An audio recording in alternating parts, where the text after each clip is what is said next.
In the Pacific Northwest, we see more than our fair share of rainfall. That precipitation and often organic debris collects on the flat surface of a deck, a balcony, or a porch.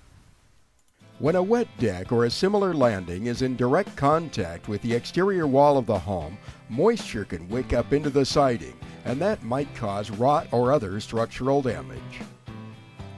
And here's a good example of a vulnerable spot. This rot probe is buried in rotted or decayed wood at the junction of this deck and the exterior wall. When there's no overhang or roof to shelter a porch or a deck, the structure is particularly susceptible to rot and moisture-related issues. Perhaps the best way to protect against moisture intrusion at the exterior wall on a landing is to select and install a suitable flashing.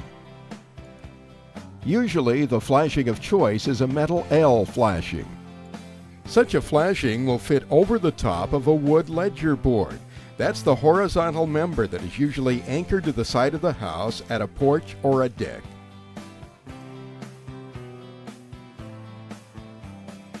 This drawing depicts a typical L flashing. The bottom of the L flashing goes over the ledger board. The top of the flashing goes up behind the siding. Then, to complete the job, the final decking board goes over the bottom of the flashing.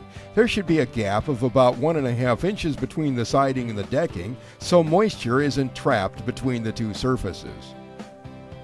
The reality of the situation is such that if a flashing is missing or defective, a homeowner could end up with moisture issues in concealed locations, such as inside a wall or down in the crawl space.